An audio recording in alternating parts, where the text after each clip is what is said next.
میری توحید میرے گھر میں، میری مسجد میں، میرے قبر میں میری جنت بس. میرا پڑوسی، میری بیوی، میرا بھائی، میرے رشتہ دار بھاڑ میں گئے کیا، جہنم میں گئے کیا، میں اکیلا جنت میں گیا بس. یس مطلب پرستان تھے انہوں، کبھی توحید کا دعوت کا کام نہیں کیے. جب میرا عذاب آتا مشرکوں کے ساتھ ایسے ایمان والے بھی اس کے گھیرے میں آتی جو توحید کی دعوت نہیں دیتے، شرک سے لوگوں کو نہیں روکتے. اللہ کے واسطے یہ بیانہ سننا کمال نہیں، بیان سن کر جانے کے بعد کام کیجئے، دین کا، اسلام کا کام کیجئے.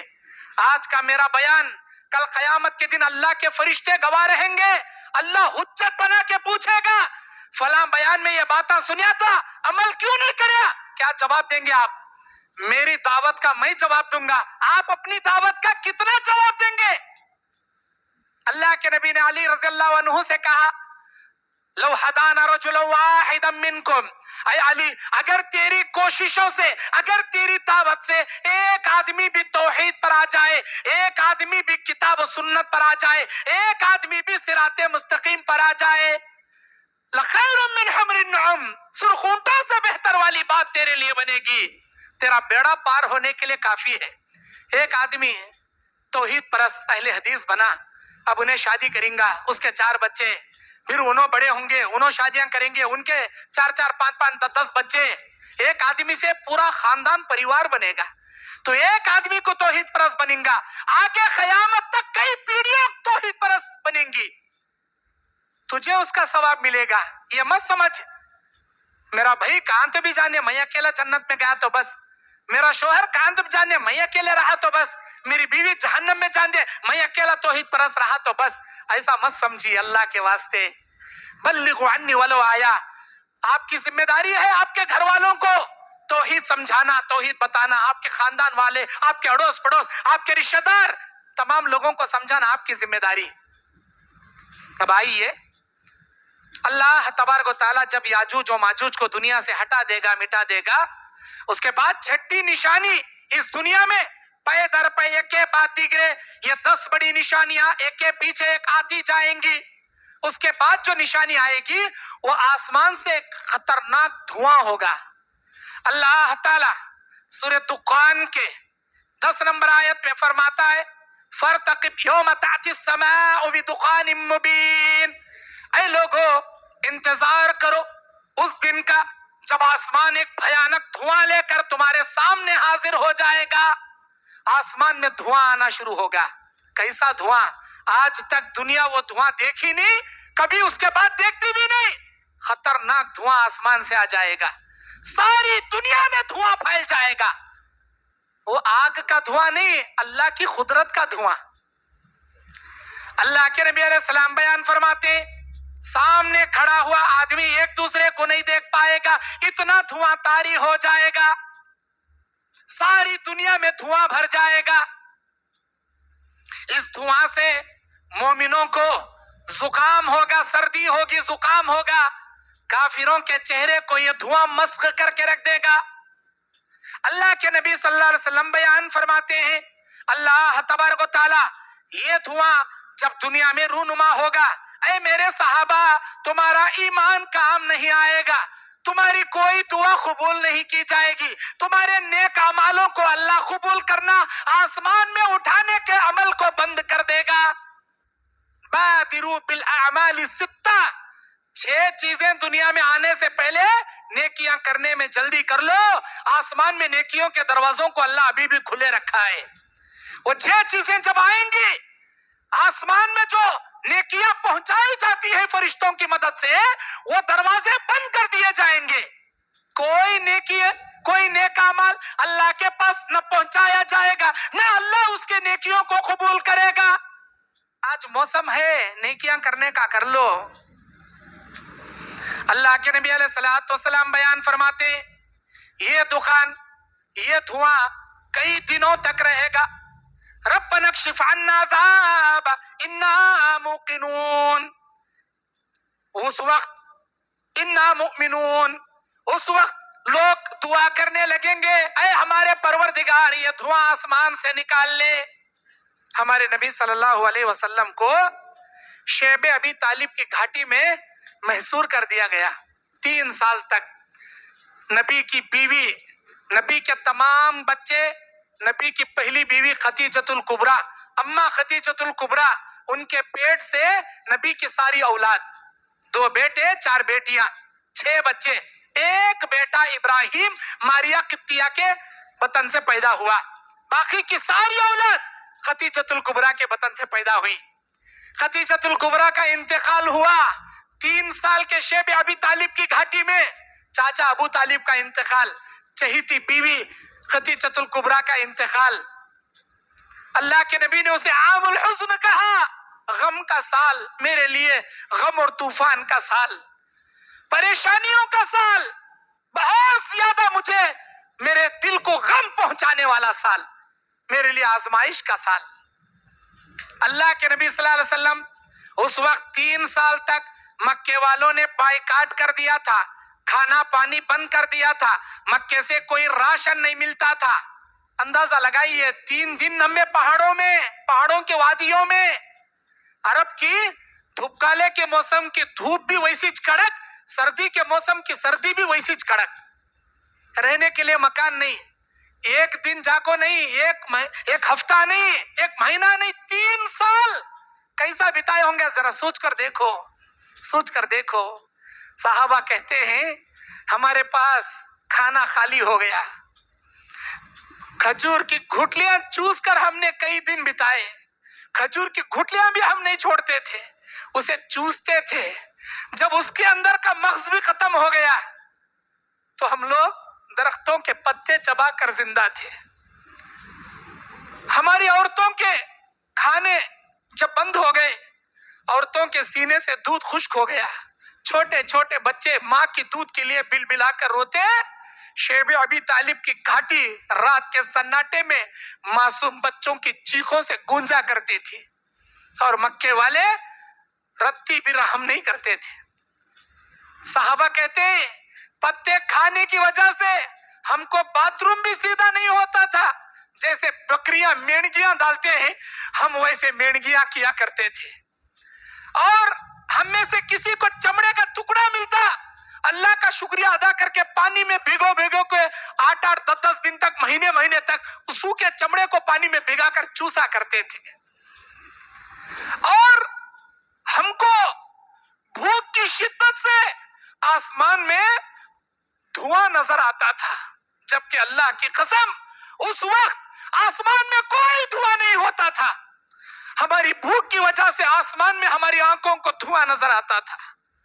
اللہ کے نبی نے یہ تکلیفیں، یہ سارے شدت صحابہ کی دیکھے، ہاتھ اٹھا کر مکے والوں کے لیے بد دعا کیے. اے اللہ ان مکے والوں پر ایسا قحط نازل فرما جیسے یوسف علیہ السلام کے زمانے میں 7 سال تک تو کنٹینیو قحط اتارا تھا. اے اللہ میری بد دعا ہے ان مکے والوں پر ایسے ہی کنٹینیو 7 برس تک قحط اتار. اللہ کے نبی کی یہ دعا قبول ہوئی، بخاری کی حدیث ہے یہ. مکے والوں پر 7 برس تک قحط ٹوٹا تھا، کوئی اناج نہیں آتا تھا مکے کو، مکے کے آزو بازو سرزمینوں کے پوڑیاں خشک ہو گئی تھی، کھانے ترستے تھے، پینے ترستے تھے مکے والے.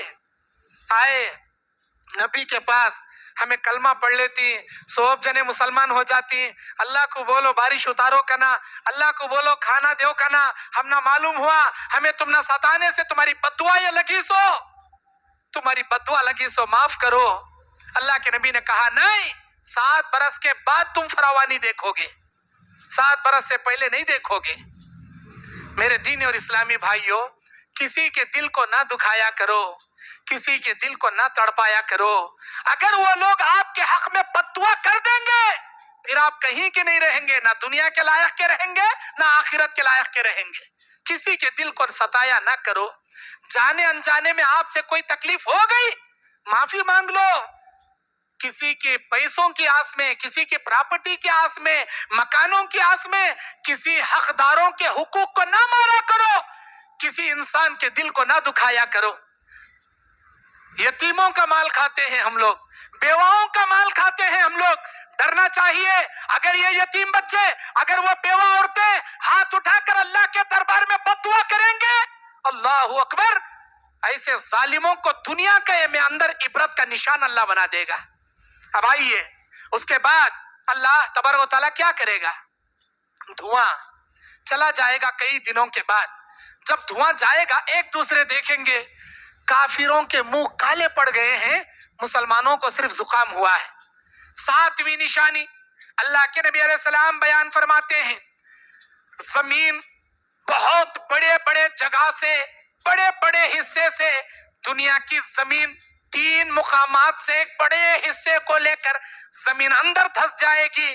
3 جگہ سے خسوف ہوگا. خسوف کسے کہتے ہیں؟ زمین کو اندر دھسا دیا جانا. اللہ تبارک و تعالی سورہ قصص کی 81ویں آیت میں کہتا ہے, 81 آیت, 81 نمبر آیت, فَقَسَفْنَا بِهِ وَبِدَارِهِ الْأَرْضِ, ہم آج کے دن زمین کو دھسائیں گے, زمین کے پرتوں کو بھی زمین کے اندر دھسا دیں گے. چھوٹا زمین کا حصہ ہمیں, بہت بڑا حصہ. اللہ کے نبی بیان فرماتے ہیں, لا تقوم الساعہ, قیامت اس وقت تک نہیں آئے گی, 10 آیات, جب تک 10 نشانیاں دنیا میں نہیں آئیں گی. فذکر منها, اللہ کے نبی اس میں سے بیان کرتے ہیں, ثلاثۃ خسوف خسفل, 3 جگہ سے زمین اپنے اندر بڑے بڑے حصے کو لے کر دھس جائے گی. وخسف المشرق, زمین مشرق کے بہت بڑے حصے کو زمین اندر دھس جائے گی. وخسف المغرب, مغرب میں ایک بہت بڑی زمین اندر دھس جائے گی. وخسف من جزیرۃ العرب, اور عرب کے اندر ایک بہت بڑی زمین اندر دھس جائے گی. مشرق میں شمالی امریکہ, امریکہ کے شمالی حصے اندر زمین میں دھسا دیے جائیں گے. مغرب کا حصہ, جاپان کا حصہ, اللہ جاپان کے اندر بہت بڑی زمین کے اندر دھسا کے رکھ دے گا. اور جزیرہ عرب, سعودی عرب, جزیرہ عرب کے جتنی بڑی زمین ہے, اس کی کون سے کونے کی, کون سے حصے کی زمین اللہ زمین کے اندر دھسائے گا, یہ اللہ ہی بہتر جانتا ہے. بہرحال جزیرہ عرب کے اندر خسوف, بہت بڑا قصف ہوگا, بہت بڑی زمین اندر دھسا دی جائے گی. اللہ یہ عبرت کی نشانیاں بتاتے رہے گا. ابھی یہاں پیچھے کھڑی قیامت آ رہی تھی, یہ ساری نشانیاں جو آ رہی نا, قیامت اس کا پیغام تم کو دے رہی ہے, انتظار کرو بس. ایک کے بعد ایک, ایک کے بعد ایک, ایک کے بعد ایک.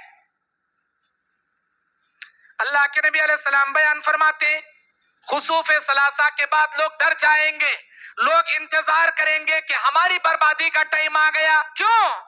ایمان لانا چاہ رہی, ایمان قبول نہیں, نیکیاں کرنا چاہ رہی, نیکیاں قبول نہیں, دعائیں کرنا چاہ رہی, دعائیں قبول نہیں. انتظار ہے ان کو, دل کی دھڑکنیں تیز ہو گئی, مسلمانہ تڑپ رہی. رمضان میں, عام دنوں میں, تہجد میں اللہ کے دربار میں اٹھ کو کئی کو ہمیں دعا کر لیے نہیں, کئی کو با ہمیں توبہ کر لیے نہیں, صبح کریں گے, پرسوں کریں گے, حج کو جا کو دعا کریں گے, عمرے جا کو توبہ کریں گے, رمضان کی آخری راتہ میں کب تو اعتکاف میں بیٹھے سب کو کریں گے. ایسا سوچتے سوچتے عمر ہی گھڑ گئی, قیامت اچانک آ گئی, بڑے بڑے نشانیاں آ گئے. اللہ اکبر. اس کے بعد کیا ہوگا؟ نمبر 7, نمبر 8, 6 دھواں نکلے گا, 7واں خسوف ثلاثہ ہوگا. امریکہ, جاپان, عرب بہت بڑی زمین اپنے اندر سما لے گی. نمبر 8, اللہ کے نبی علیہ السلام بیان فرماتے ہیں, زمین سے ایک جانور نکلے گا جس کا ذکر اللہ تعالی سورہ نمل کی 82 نمبر آیت میں کرتا ہے, 82 نمبر آیت کے سورہ نمل میں بیان کرتا ہے. اعوذ باللہ من الشیطان الرجیم, وَإِذَا وَقَعَ الْقَوْلُ عَلَيْهِمْ أَخْرَجْنَا لَهُمْ دَابَّةً مِّنَ الْأَرْضِ تُكَلِّمُهُمْ إِنَّ النَّاسَ كَانُوا بِآيَاتِنَا لَا يُوقِنُونَ. اور جو ہم قرآن میں تمہارے سامنے بولا کرتے تھے, بتایا کرتے تھے, اے لوگو قیامت کے قریب زمین سے ایک جانور نکلے گا جو انسانوں جیسے بات کرے گا. تم لوگ یقین نہیں کرتے تھے, یہ دیکھو ہماری نشانی آ گئی, زمین سے وہ جانور نکل گیا.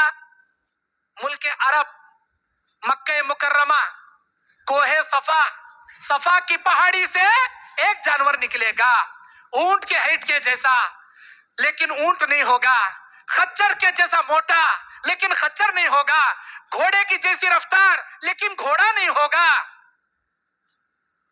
تکلمہم ان الناس، لوگوں سے ایسے بات کرے گا جیسے ہمارا کوئی جگری دوست بات کر رہا ہے، باتیں کرے گا وہ۔ کرناٹک میں آکو کنڑا، آندھرا میں جا کو تیلگو، تمل ناڈو میں جا کو تمل، کیرلا میں جا کو ملیالم، عربستان میں عربی، انڈیا میں اردو نہیں، صرف عربی بات کرے گا، اور اس کی عربی بات کو سارے لوگ سمجھیں گے، سب سمجھنے والے ہوں گے، سب کو اللہ عربی سمجھنے جیسا مادہ دے دے گا۔ وہ جانور جب زمین سے نکلے گا لوگ تعجب کریں گے، یہ کیسا جانور نکل گیا جو لوگوں سے باتیں کر رہا ہے، قیامت کی بشارت دے رہا ہے، قیامت نزدیک آنے کے بارے میں ڈرا رہا ہے۔ اس کے ایک ہاتھ میں موسیٰ کا عصا، اس کے ایک ہاتھ میں سلیمان علیہ السلام کی انگوٹھی، موسیٰ کا عصا، سلیمان کی انگوٹھی، سنن نسائی جامع ترمذی کی حدیث۔ عصا موسیٰ کا لے کر کیا کرے گا؟ مومنوں کے پیشانی پر لکیر مارے گا، مومنوں کے چہرے نور سے چمک اٹھیں گے، منافقین کافروں کے چہرے پہ انگوٹھی لے کے سیل مارے گا پیشانی پہ، جیسے مدرا مارتے ہیں، مہر مارتے ہیں، پورا چہرہ جل کر خاک ہو جائے گا، کالا ہو جائے گا۔ یہ جانور جب زمین میں نکلے گا، زمین سے جانور نکلے گا، ساری دنیا سے مومنوں کو الگ، کافروں کو الگ، مسلمانوں کو الگ، منافقین کو الگ کر دے گا، ساری دنیا پھرے گا، یہ پوری دنیا میں جائے گا، دنیا کا ایسا کوئی کونا نہیں جہاں دابت الارض نہیں جائے گا۔ اللہ کے نبی علیہ السلام بیان فرماتے دابت الارض کے آ کر جانے کے بعد اللہ تبارک و تعالی نمبر 9ویں نشانی جو دنیا میں رونما کرے گا، سورج مغرب سے نکل جائے گا۔ اللہ کے نبی بیان فرماتے، او میرے صحابہ، آج سورج مشرق سے نکلتا ہے، مغرب میں ڈوبتا ہے، کیا تمہیں معلوم ہے وہ مغرب میں ڈوبنے کے بعد کہاں جاتا ہے؟ اللہ و رسول عالم، یا رسول اللہ، اللہ اور اس کے رسول زیادہ جانتے ہوئے، ہم نہیں جانتے، آپ ہی بتائیے کہاں جاتا ہے؟ اللہ کے نبی نے فرمایا جب وہ سورج مغرب میں ڈوبتا ہے تو اللہ کے عرش کے سامنے سجدہ ریز ہو جاتا ہے، اللہ سے اجازت طلب کرتا ہے، اے میرے پروردگار، میں تیرے حکم سے مشرق سے نکلا، مغرب میں ڈوبا، اب تیرا کیا آرڈر ہے؟ اللہ کہتا ہے جہاں سے نکلا تھا وہاں سے نکل، جہاں پر ڈوبا تھا وہاں پر ڈوب۔ یہی سلسلہ ہوتا رہے گا، مشرق سے نکلے گا، مغرب میں ڈوبے گا، اللہ کے عرش کا سجدہ کرے گا، اللہ سے اجازت مانگے گا، اللہ اسے روزانہ بھیجتا ہے، جا وہیں سے نکل، جہاں نکلا تھا وہیں پر ڈوبنا، جہاں ڈوبا تھا۔ ایک دن آئے گا جب وہ اجازت لینے اللہ کے پاس آئے گا، اللہ فرمائے گا، اے سورج، آج تک مشرق سے نکل کر مغرب میں ڈوبتا تھا، میرا حکم ہے آج مغرب سے نکلنا، جہاں پر ڈوبتا تھا وہاں سے نکلنا، جہاں سے نکلتا تھا وہاں پر ڈوبنا۔ اب اللہ کا حکم ملتے ہی وہ سورج دنیا میں مغرب سے طلوع ہو جائے گا۔ سورج کا مغرب سے نکلنا دیکھ کر ساری دنیا والے ہکے بکے حیران پریشان ہو جائیں گے۔ آج دنیا کا نظام بدل کیسے گیا؟ دنیا کا یہ نظام بدلا کیسے؟ ہوا کیا دنیا کو؟ سارے لوگ پریشان ہو جائیں گے، یہ بڑے بڑے سائنٹسٹ کے کھوپڑیاں رکھنے والے، جغرافک کو دیکھنے والے، سیٹلائٹ کے ذریعے سورج کی چاند گرہن، سورج گرہن، ستاروں کی مقدار، یہ ساری دنیا کی جغرافیت کی سائنس پن رکھنے والے بڑے بڑے سائنٹسٹ حیران، کیا دنیا بدل کیسے گئی؟ تحقیق کریں گے، سرچ کریں گے، ریسرچ کریں گے، پتا چلے گا مسلمانوں کے حدیثوں کے کتابوں میں یہ بات لکھ کر ہے، قیامت کے قریب جب دنیا کا لاسٹ ڈے ہوگا، دا فائنل ڈے ہوگا، اس وقت سورج مغرب سے نکلے گا، یہ بات حدیثوں میں لکھ کر ہے اس کا مطلب اسلام سچا ہے رے. ہمیں نہیں مانتے تھے کہ اسلام کو آتنکواد مذہب بولتے تھے, اسلام کو دنیا کا غلط مذہب بولتے تھے. اب یقین ہوا رے ہم نا یہ اسلامی سچا مذہب با. ان کے پیغمبر آج سے کتنے کے سال پہلے اس کے بارے میں بول کو چلے گئے. اس کا مطلب اسلام سچا ہے. ہمارے پورے یہ ہندو دھرم غلط ہے, ہمارے یہ بتوں کی پوجا سب غلط ہے. ایک اللہ کی عبادت قیامت